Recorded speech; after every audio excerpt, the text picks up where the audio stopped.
We're at the southernmost tip of Colaba to celebrate Earth Day.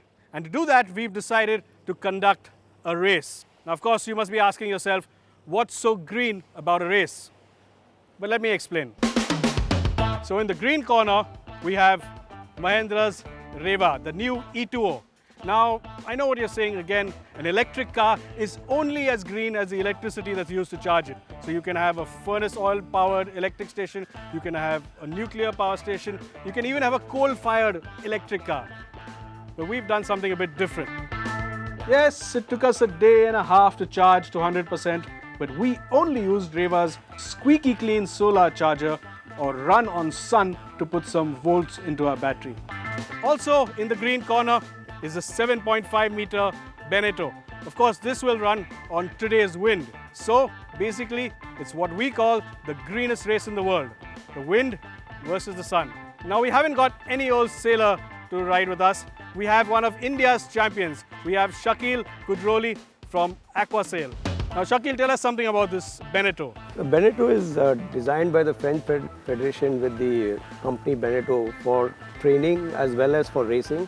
It is used for match racing at the World Championship. So it's a quick boat? It is a quick boat. And what kind of speed can you do in a good wind? In today's wind, what kind of speed today can you do? I think the wind is presently about 6 knots, but it is probably go up to 10 to 12 knots. It could do 6 to 7 knots. So that means we are in trouble. You look like to be in trouble. Yeah, because the kind of route we have today, we've got to travel much more than you. We've got to do 70 odd kilometers.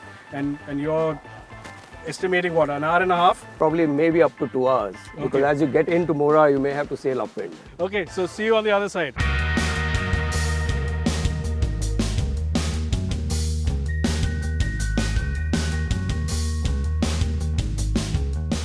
We start off at 1 p.m. I've barely gone a few meters up the ramp and expect the Beneteau to be just a few feet away. But the wind's in the sail and it's already 20 meters out. I put the E2O in boost mode and head out. We're expecting a bit of traffic as we get out. Hopefully it won't be too much and we'll get a clean run through to the freeway. The freeway is the road that's the backbone of Bombay. It's the elevated road. It's 14 kilometers long. And once we're on that, we can get onto a good cruising speed. The boat has already got some good wind, so they're off to a good start. Here's hoping.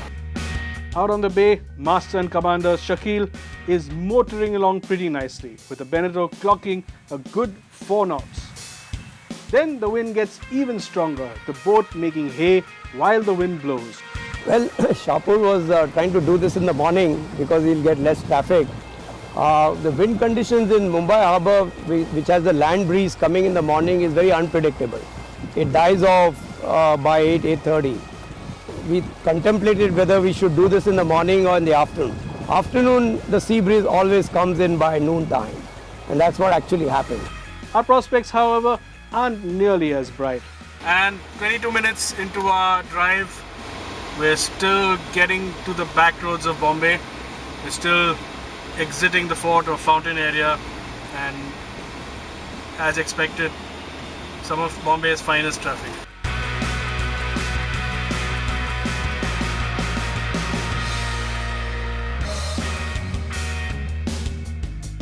Well, I was trying to manipulate the distance which was in our favor, I think.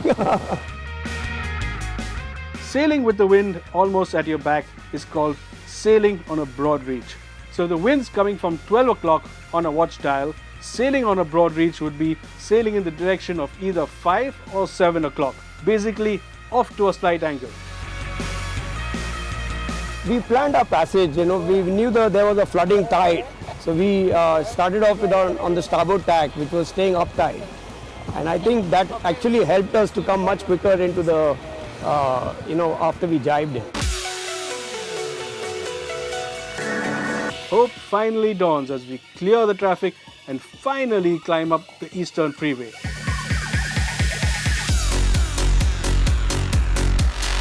So we've just got onto the freeway finally after approximately half an hour of traffic, and now finally we can stretch the legs of the E2O a bit.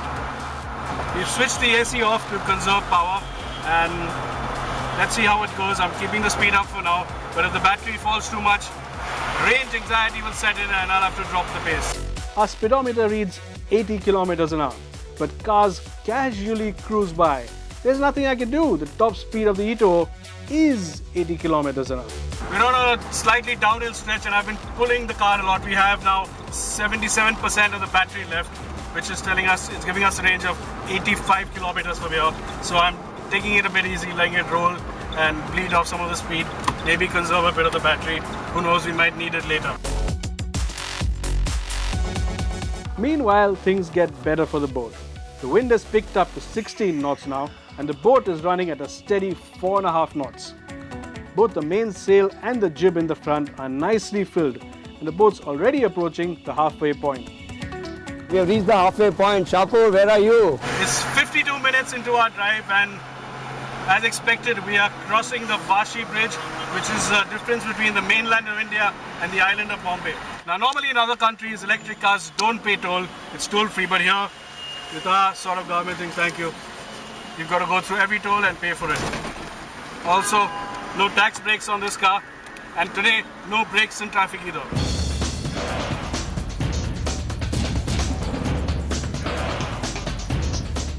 And finally now we are onto the mainland of India from Bombay, hopping islands and bridges, and now we've got a run of around 30 odd kilometers to go. And our state of charge for the battery says 56%, so I'm going to give it a bit of boot. Of course, in this car, that means 70 or 80 Ks. A quick mental calculation tells me we've been holding on to a good average speed for at least half an hour, so we might have caught up just that little bit. We can see Mora Jetty now. It looks like we are quite close to our destination. Luck is finally on our side. The highway is traffic-free and I find myself cornering the river and carrying as much speed as I can. And we take no more than 20 minutes to reach Mora. Now we've just got into the village of Mora, or Uran as it's also called. And as you can see, this is a proper Indian small town. Very narrow road, cars parked all around. And it's almost like dodgem cars. You've got to dodge all the traffic and make sure we don't run out of range.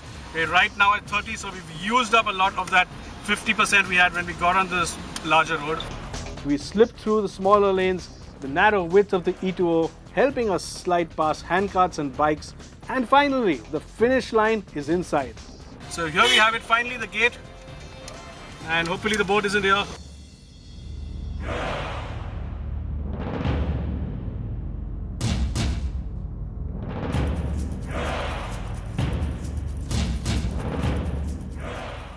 So Shakeel, what was it like?